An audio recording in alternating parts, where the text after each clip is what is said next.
We were up in Washington, D.C. We took a trip up there a couple weeks ago, and this flag was flying all over the place.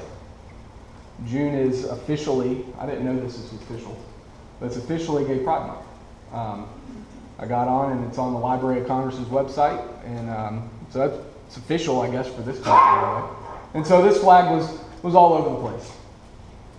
And I know that invokes an emotional response, either in support of, and many it's invokes almost an attitude of outrage, anger, hatred even. I don't think that's the right kind of response, though. A biblical response, anyway. But it's an understandable response, maybe. It's at least a defensible response for some. And so when we see this, when we saw it, and it was all over the place. I mean, I couldn't believe how prominent it was. It was even in some of the museums that we went in. And this wasn't new. I mean, it's not new. The phenomenon, this social push, has been going on for several decades now. But even before that, it wasn't really new either. As the slideshow says there, you start looking at some of the ways the rainbow is perceived throughout history. We've got, you go on, and that's where the first text was from the National Geographic. And at the bottom of this little article about the scientific explanation for rainbows, and there's a lot of stuff on there. I mean, there's orders of rainbows, and there's red rainbows, and there's some of them that are moon rainbows, and some of them that are you can only see parts of it because you're facing it, and at different times of the day it might look differently, and they're actually a complete circle. At the bottom of this whole article on all the facts about rainbows that you didn't think that you needed to know in the middle of summer is some of the history, mythology of the way the rainbow's been used. And I would have thought that it all started with unicorns, but apparently not. And in some cultures, rainbows are a bad thing. They see it as evil spirits going to come and take the children at night. I mean, if I'm writing a story about a rainbow, it's not going to be that. And so, we see this used throughout history in various ways. And it's been used in our culture as well. In one way but a couple years ago, the Supreme Court made a ruling, and the White House lit up like this. And again, invokes an emotional response.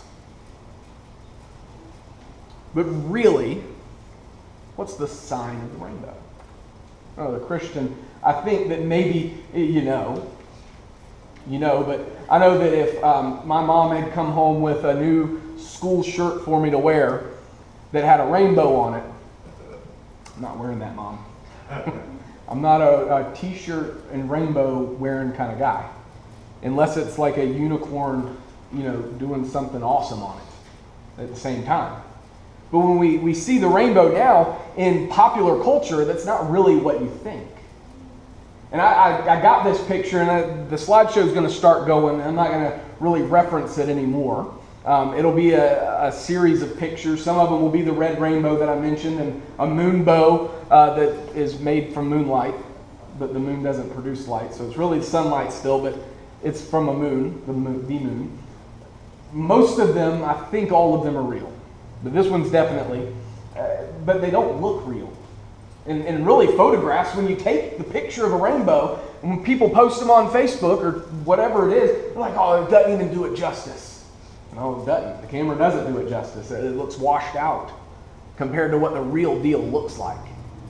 And this is kind of the kind of rainbow when you think of rainbows. If you were to color one or see one in some movie, it would look like this. I mean, it doesn't even look real.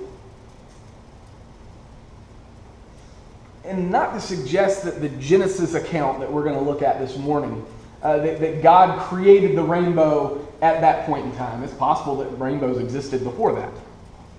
There was certainly animal sacrifice before that was the sign of a covenant that they used in the Old Testament. But we see this passage that Landon read for us this morning, that God, after Noah and his family gets off the ark, and he decides, I'm never going to flood the earth again. And he makes this promise. And he says, I will use the rainbow. And when I see the rainbow, I will remember.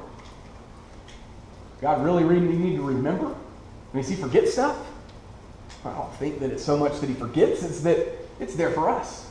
It's there for us to see and remember the promise that God made. And that promise that he made, when we think about it, the knee-jerk reaction is, oh, he won't flood the earth again. Right. There's more to it, and there's more included than just for us.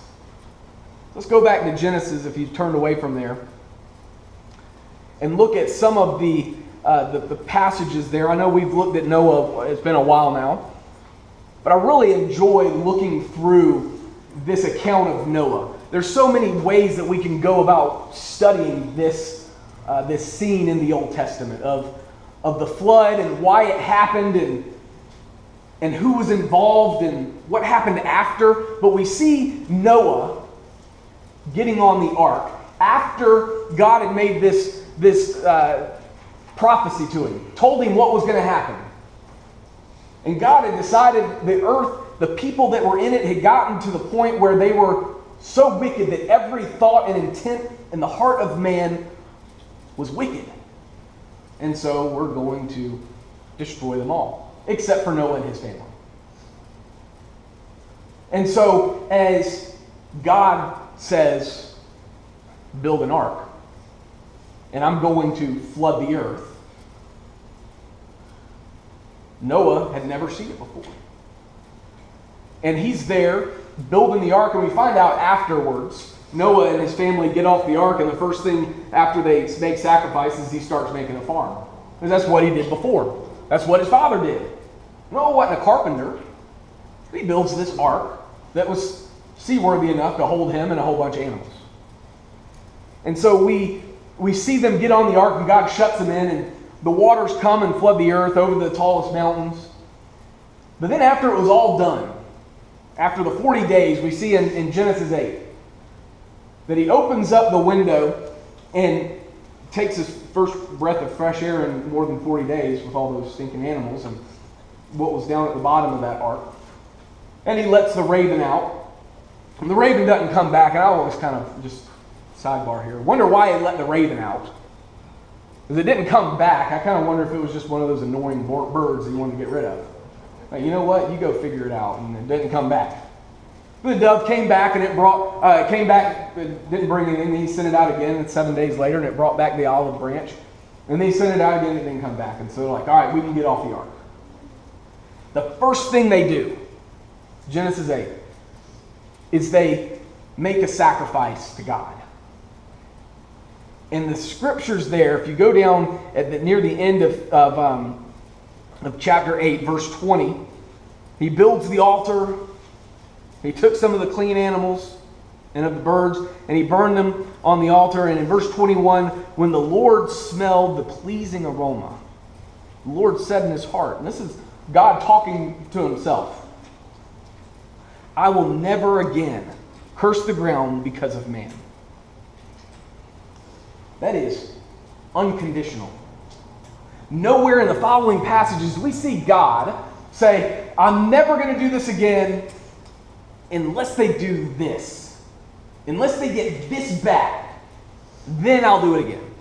There's no condition with this promise that he makes. There's not too many of those in the Bible. I mean, even the promise of salvation is conditional upon obedience. This promise that God makes, I'm never going to destroy the earth again, supersedes that. We can be as bad as we want to, and he's not going to flood the earth. Now, when God says this, and he doesn't hide it from Noah, he tells Noah what he's going to do. And then he even shows them the rainbow. Hey, see? Look, this is the sign of the promise that I'm making. And rainbows show up at the most unexpected times. All over the world. You can even get on NASA's website and see what a rainbow looks like from space. Circles. Some of them are concentric circles. You can see them all over the earth. And they're always there. And so God, He's not making this promise to Noah and say, well, you have to do these things in order to. Kind of like, I'll save you, but you have to build this ark. If you don't build the ark, you're not going to be saved. So he smells this sweet aroma. I'll never again curse the ground, even though the intention of man's heart is evil from his youth. Neither will I ever again strike down every living creature as I have done. While the earth remains, seed time and harvest, cold and heat, summer and winter, day and night shall never cease. It's an important promise that God makes here. It's an important promise to us, but it also includes everything else that was destroyed along with the people that weren't in the ark. There were 6 people that got in the ark, and then all the animals. But then everything else outside of the ark was destroyed. God says in this passage here, because he kind of repeats it to Noah in the next chapter. He repeats it and includes the animals, all creation, the living beasts. He says it like 3 or 4 times here. And some of the commentaries I was reading, we see in Isaiah, we see in Revelation, these scenes, maybe Ezekiel, I can't remember which one of those, but we see these scenes in heaven of these beasts that were there. And they had 4 heads and kind of weird scenes there. I don't think that we can necessarily take them literally, but these beasts, they had the faces of different animals. And there's the rainbow there too, around the throne of God. That this rainbow that he sets in the sky, and the animals are always before him. God's not going to forget. And he cares about the people. And he cares about his creation, the animals. Now, we can take comfort in this from a very basic point of view here. From this little passage here in verse 22. While the earth remains, seed time and harvest, cold and heat, summer and winter, day and night shall not cease. I'm not going to worry about the earth being destroyed in some way. Seed time and harvest, the seasons are still going to be here. Things are going to happen the way they always happen. The way they've always happened. They've survived. They've thanked God. He smelled this sweet aroma.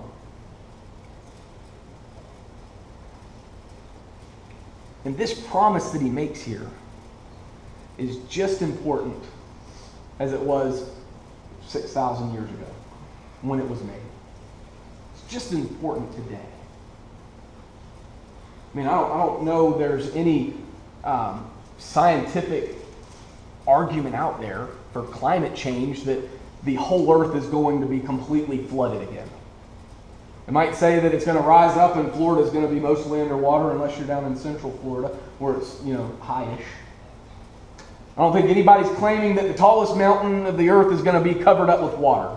I don't think that's a model that science has put together. But we kind of think and know that when it starts raining, it's not going to flood everything. It's going to stop. When we see that rainbow, what are we thinking? What is it that we're imagining? Is it just that we take it in for its beauty? Do we remember the promise that God makes? Do we remember that the promises that God makes, he keeps? We looked this morning in 2 Peter. We looked in 1 Peter a little bit too, but 2 Peter, if you want to turn over there, as Peter makes reference in 1 Peter chapter 3 to the flood of Noah, and so he does so again in 2 Peter. Concerning God's promises. God's made a number of promises to his people. Some of them are, like I said, contingent on us doing something in obedience. not an earning of that promise, but hey, this is the kind of way you need to live, or the life that you need. There's some sort of action that needs to take place. With Abraham, it was the circumcision. He cut a couple of animals in half, and there was a whole scene there that's kind of weird, but then the sign was that your children are going to be circumcised. Then we see the sign of the covenant in the New Testament is baptism. That's the promise. We see this rainbow promise, though. That's for everybody, for all time, no matter what. And the point that we can take away from this is that God keeps His promises. God keeps His promises. He's not going to go back on His word. When God said, you get on the boat, and you and everybody that goes in with you will survive, that's what happened. And when they get off the ark, and they make the sacrifice, and God says in chapter 9 there that we looked at in verse 12 that I'm never going to do this again, and God points to the rainbow and says, see, when you see that, you'll remember, and I'll remember that I'm never going to do this again. So Noah, the next time it starts getting cloudy, you don't need to get all the animals and rush back onto the ark and hope that it still floats. You don't need to keep it built and in good repair, because I'm not going to do it again. I mean, can you imagine that kind of a life? I mean, we kind of have that built into our government, don't we? You go on trial, and if the prosecution doesn't prove, they don't get another shot at you. They don't get to keep coming back and arresting you again for the same crime and putting you on trial for the same crime because they missed something the first time. They can't do that.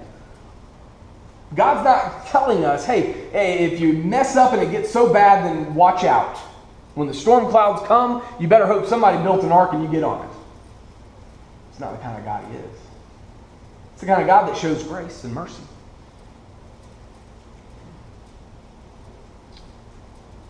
God's promises to us, to animals, unconditional.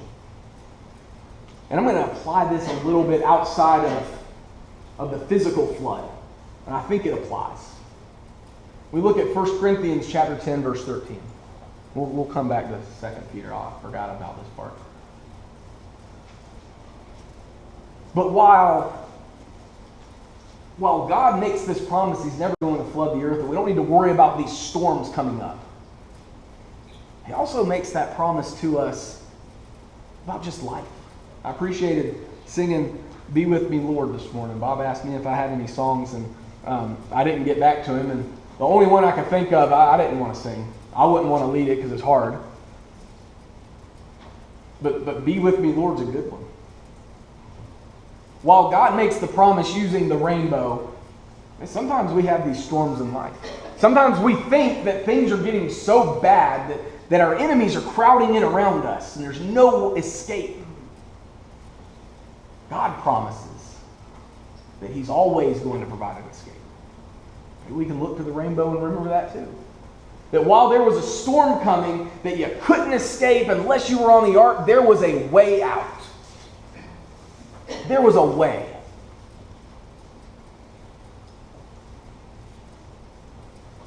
We have a way as well. Going back to 1 Peter, I know we haven't gotten there yet. 1 Peter chapter 3, verse 20. He says, because they, being the people in Noah's time, is when we're talking about here. The people that were on the earth before the flood. Because they formerly did not obey when God patiently waited in the days of Noah, while the ark was being prepared, in which a few, that is, 8 persons, were brought safely through water.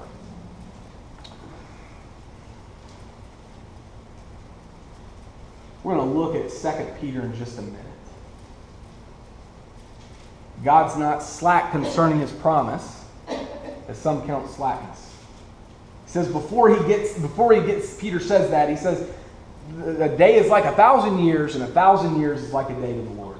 He's not lazy concerning His promise. See, in 2 Peter, there were people that were saying, well, Jesus isn't coming back. Y'all are crazy. Everything's going the same way it's always gone. And Peter says, you don't get it. It's not that He's forgotten us. It's that He wants everybody to come to repentance. Yeah, God could have saved Noah a lot of different ways. The ark had to be prepared. When I've got a lot of steps in a project that I've got to do, I can feel overwhelmed. I'm not much of a farmer or a handyman. Noah was at least a farmer, but I don't imagine that he's ever built a boat before he built this one. And he had to go and cut all the trees, and he had to use wooden nails and wooden hammers and just figuring out all that stuff. It would just exhaust me, just the planning stage of it, let alone getting into the actual building. I'd rather have the physical exhaustion instead of having to plan the whole thing out. God could have just, here's your ark. Tomorrow morning, you need to get up and get in the ark, and I'm going to get all the animals on there. I'll zap them in too. God could have done it like that. But from Peter, from what Peter says, we can know that the reason was he was waiting patiently for what? Those people who didn't believe. The people who were living there, that every thought and intent of their heart was evil. Those were the people God was waiting for. And it's those people he's waiting for today. Because just like in the days of Noah, there is an ark to save us. We see in verse 21, baptism corresponds to the flood. And that, like the ark saved Noah, the baptism now saves us. Washing away our sins.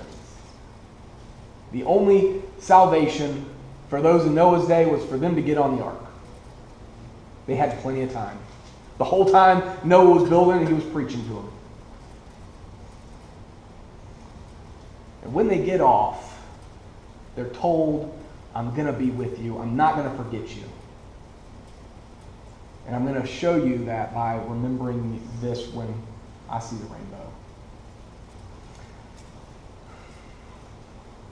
One day it's going to be too late, though. Going to the 2 Peter. 2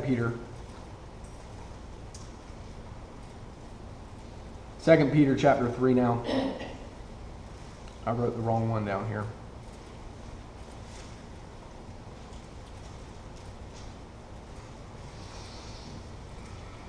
In verse 10, 2 Peter 3:10, but the day of the Lord will come like a thief in the night.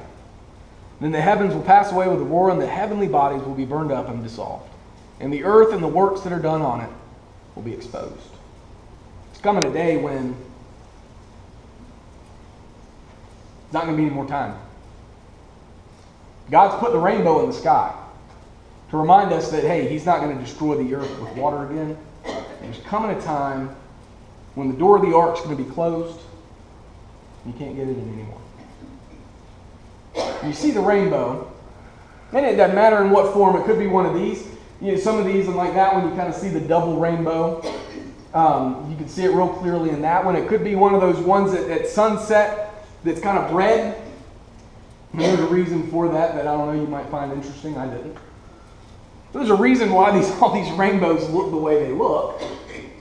But they all mean the same thing to the Christian, to the believer in God, to the person that says, hey, God is here. He cares about us. He hadn't forgotten. Just because it's been a long time ago, he's still going to take care of us. We look up and we see this rainbow, or maybe we see the flag. That's supposed to represent one thing. Guess what? The American flag might represent something to Americans, but I guess looking at the news, Iran, it probably means something a little different. See the American flag on a stealth fighter jet that's about to bomb your city, it means something different. So we see the rainbow in whatever form it takes. Christians shouldn't allow that to outrage us. It shouldn't make us angry. It shouldn't get us all worked up. It should remind us of the grace of God. It should remind us that God looks out for his people. He looks out for his creation, and he wants what's best for us. He's not going to just destroy the earth without any kind of warning. If we want salvation, we can have it. He's waiting for us. But one day, that storm's going to happen. It's going to be too late. Next time you see the rainbow, remember that. Remember the promise that God made. They can actively decide, you know what, I'm going to see that, and it's not just going to be something pretty. It's not going to make me think of glitter and unicorns. I'm going to think, that's God's promise. He's looking out for me and wants the best for me. You can have salvation. Not going to deny it to anybody. You can have your sins washed away. In the days of Noah, they walked onto the ark. Today, you receive salvation through baptism. The choice is yours. Won't you make it as we stand and sing?